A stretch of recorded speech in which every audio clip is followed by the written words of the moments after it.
Hey, this week on Traveling Young, we're at the Memphis Mansion. In the Randers Regnskov. Here in Randers, Denmark.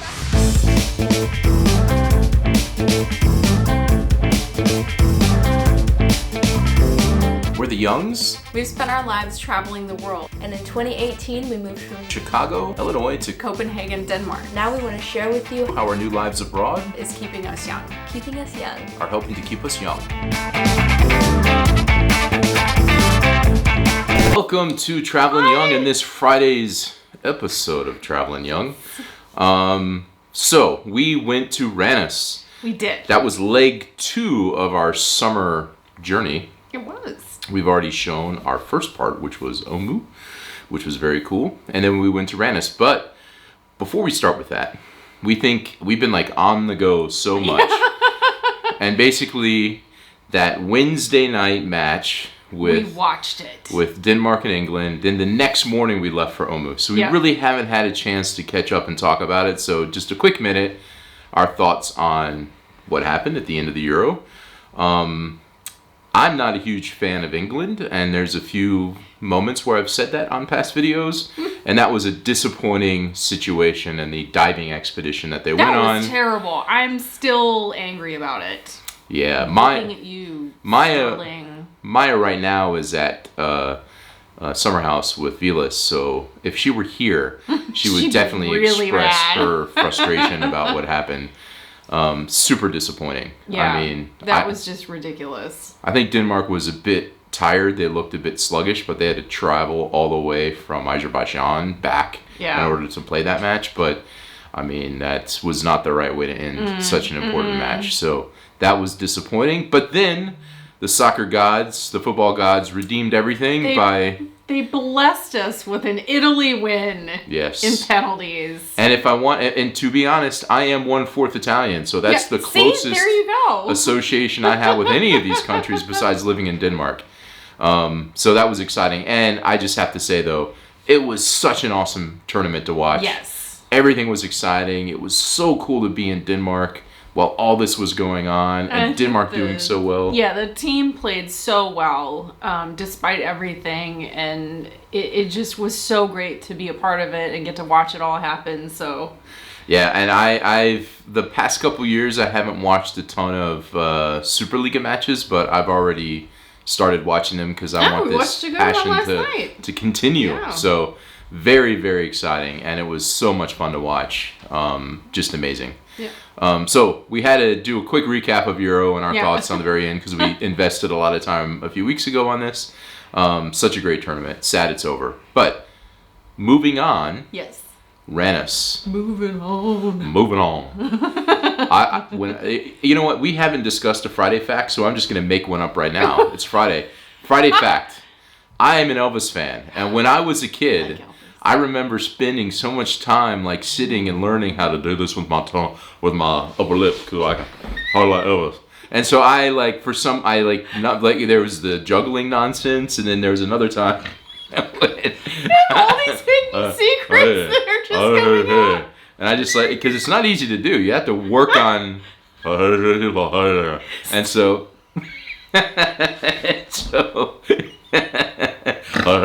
And that was something that I worked on. So Friday fact, I am do the Elvis line. And so it was only natural for us as Tennessee people and Elvis fans to go to the Memphis Mansion, and that's where we started on our day in Randers. Yes. And we got to have access and got to talk access. to Henrik, who was like so passionate. And let's cut to that and show Miranda sitting inside Elvis's Continental at the Memphis Mansion. Henrik, we're sitting in Elvis's Lincoln Continental. This is amazing. Like, we're sitting on history. Elvis has been in this car.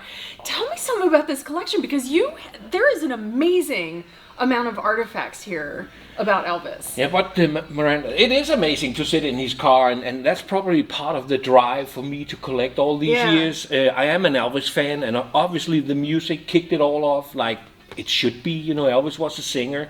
He also was an actor, but his acting, it was okay. It was okay, but it's not something that I think he really got famous on. It was the music. So for me, it was the music. later on, I thought it was pretty cool to own a few things that had belonged to the king of rock and roll.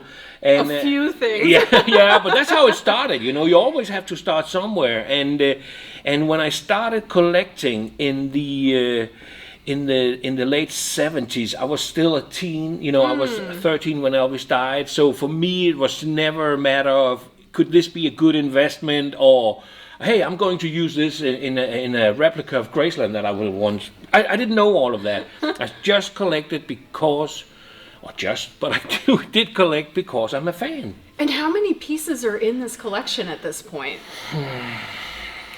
It's a crazy collection. It's no, but you know, obviously it's bigger in Memphis, and there's a lot of big collectors out there. It's rated one of the 10 biggest collections in the world. I have 15,000 records of Elvis. Oh my You know, gosh, vinyl. wow. We're talking vinyl. We're not talking CDs. That's extra. That's another 8,000 CDs that I have. So it's just to, you know, I just mad about it. I just collected like. Some people maybe collect stamps or coins or dollar bills. You collect Elvis.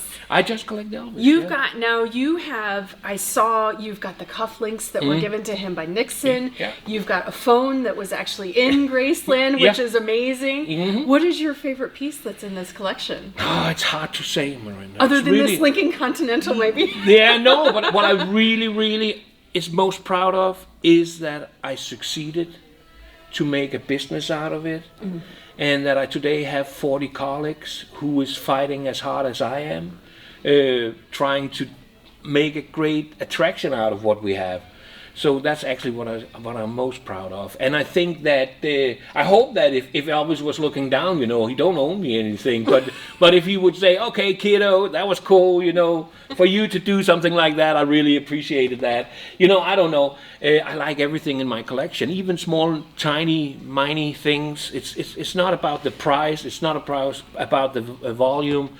It's about Elvis, and that's what matters to me. So if I find something that I don't have, and I don't collect everything, so I'm not a big souvenir collector, especially not after Elvis passed. I love the stuff that was made when he was alive, because I kind of think that that's a little bit funny. But there's things that I don't collect, but I collect a lot of stuff. So some of my friends and my family members say that I was like born in the wrong time, and my dad pointed out this jacket and he was like, you would wear that, and I absolutely would wear this. I'm like such a big fan of like late 60s and early 70s fashion, so I'm obsessed with this. I would definitely wear this. I might need to steal it. So you're into Elvis style? I am into Elvis style.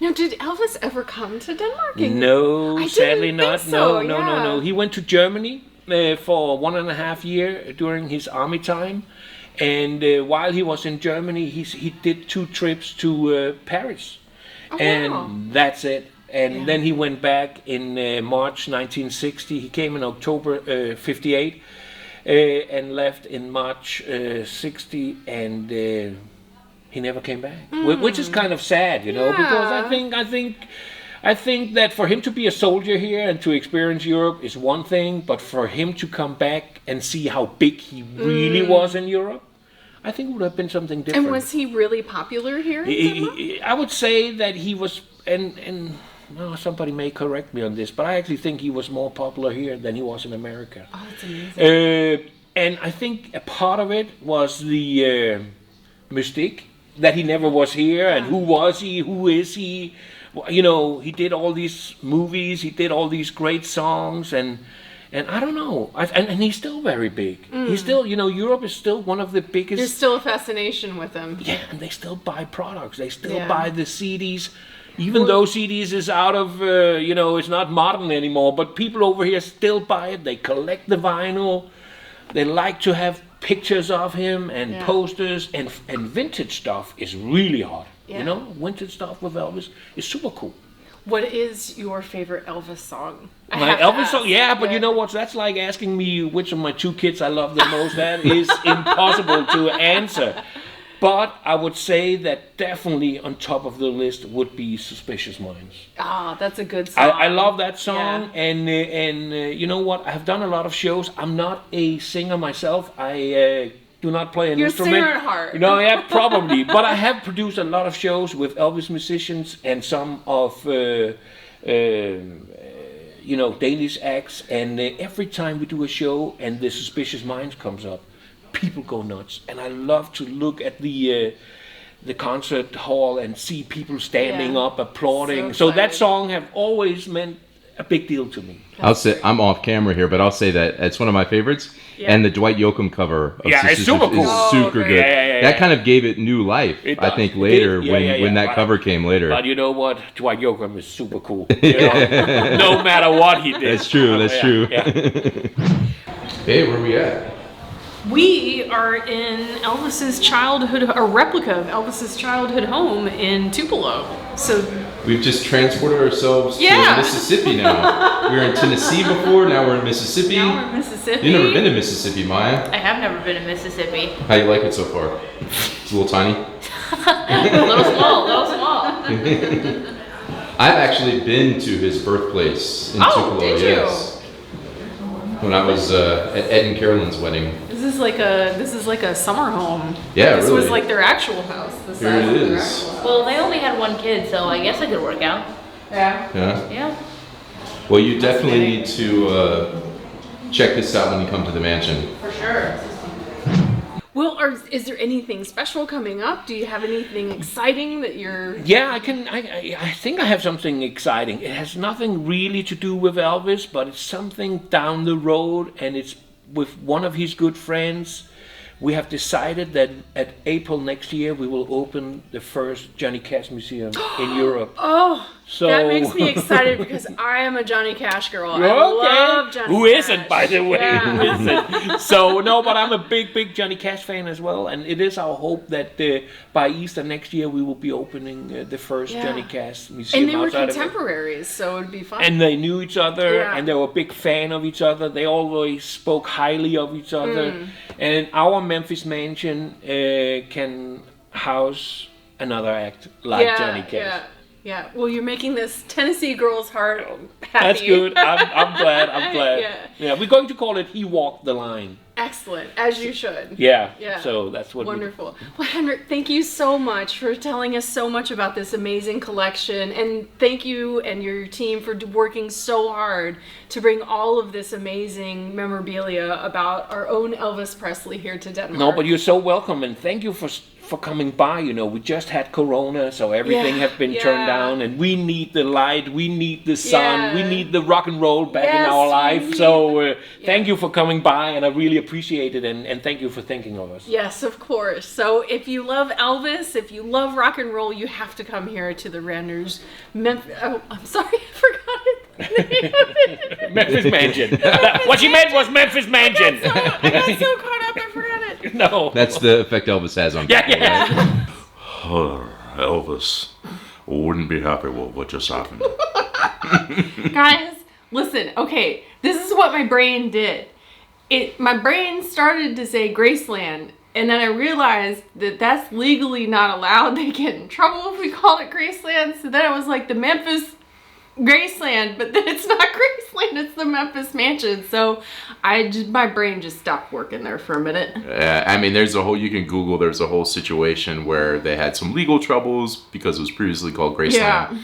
But Henrik was such a funny guy and such a great, nice person. I apologize profusely. He's like, keep that in, and it was natural, and it's what happened, it's fine.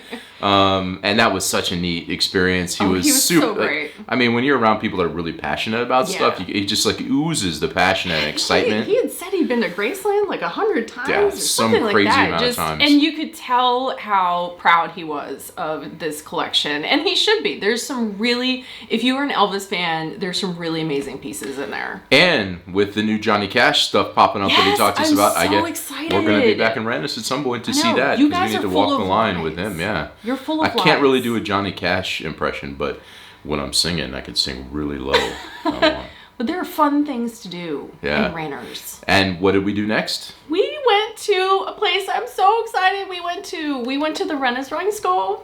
Yeah, that was so exciting. Yeah, that was a lot of fun. Now, so I have a lot of video from there, but not a ton of us talking because there's like tons of people. Yeah. And it's really hard to grab video And with it's us really talking, and it's hot, and it's pretty tight, but it was such a cool experience. So, let's go take a look at what we did Yes. while we were at the Randers Regnskov.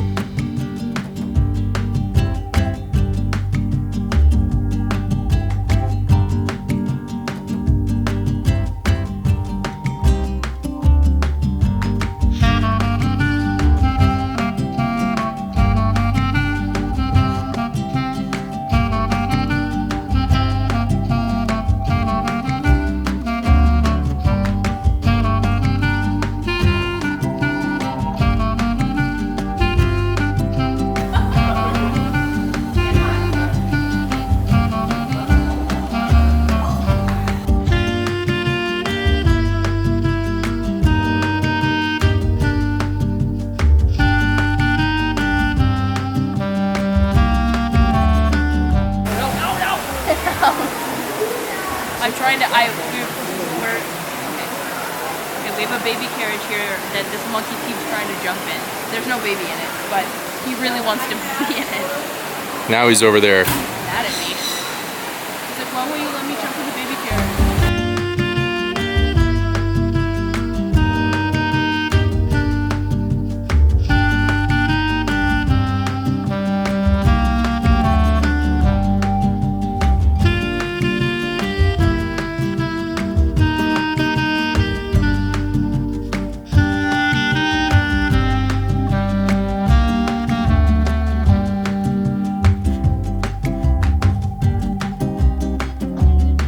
We're here at the cows. I just found out like 15 minutes ago that there's even cows here. And I was like, oh my God, we need to go. So I've been trailing through this whole outside for these cows. And they're here. If you saw the zoo video, you know that cows are some of my favorite animals in the world. And so I'm so excited to be here with the cow right now. All right, that was so much fun. Yes. We had such a great time. Yeah, you guys had to drag me out. There's a part of the Regnskov that has a small colony of flying foxes, which are really big bats, and I absolutely love them. So I just stayed in there forever, and they finally were like, come on, we gotta go. Yeah, and Maya got to go to see the cows, which she loves cows. Have only flown in the movie Twister, which was at some point in the vacation we had a debate about that she didn't realize that basically any flying cow seen in a movie is based on the movie Twister. But that was like really a ton of fun. Yeah. Also had some nice ice cream after. Such a great place. And I wish I'd got a video of this, but like in the gift shop, there's this really huge snake that was like hanging from the ceiling. That was like, I don't know. That thing was like 6 meters, feet long. more than 6 feet long. It was super long. Yeah. And these people that looked like they were like maybe late teens, early 20s bought it. And so it was like 4 of them holding this thing on their shoulders to go and check out. It was super funny looking. But I'm glad somebody bought the huge snake thing. Need some love. Yeah, that was a really cool, and I would highly recommend going. Absolutely. You have to go, especially if you've got kids. I mean, it's just so cool to walk around, and the animals are just everywhere. They're out, they're not behind anything, so you're just like walking around. Yeah, the monkeys and everything. Super and cool. All that right around us. Really neat. And so we actually we didn't stay in Randers. We stayed in Aarhus because we love Aarhus. But we didn't get we don't have a video from there because we've already done a couple videos from Aarhus. We've been to Dinkamlabu a few times. So all we really did was sleep there and go to the Memphis Roadhouse barbecue place because we are fans. And Memphis. Very Memphis themed, I'd say. Part of the trip. But we did go to the deer park, and here's a little bit of footage from there. I don't have a whole video from that, but we brought some apples. Somebody gave us some carrots to feed the deer. Really and that was like the apples. Really cool. Yeah, so Josh went in with Maya, and then I went in with Maya, and it was just so much fun to get to feed them. They were very into eating, so they were super cute. And I plan to go and get footage of the Infinity Bridge because when we were there at Christmas, it wasn't there. And I totally forgot. We drove past it, went and saw the deer, and then I got distracted and we left. And we'll just have to go back again. We'll go back to Aarhus again. Yeah, I've been thinking about going back before the end of the summer just for a weekend since we didn't do a ton right there, and I love that city. Yeah, Aarhus is great. But we had such a great time, and that was leg 2 of our summer journey. Leg 3 is going to be Aalborg, which is where we went after that. Another fun that's city. Going to be next week. And then you'll start to see this current tan of mine start to develop over the trip because we got tons of sun because the weather was so nice. I always get so jealous because he turns this into super nice caramel brown. I do have a nice tan, Italian, Euro Cup winners. Yeah, see? Just saying. All right, so much fun. We had a great time in Randers. And I mean, we enjoyed. I loved it. I want to go back. Absolutely. And there you go. That's it for this week. Maya was with us on the trip. She's not here at the moment, so just us right now. But thank you, and we will see you soon next Tuesday. And next Friday, we've got a wonderful video from Aalborg. Yes. Until then, we'll see you later. Bye. Bye.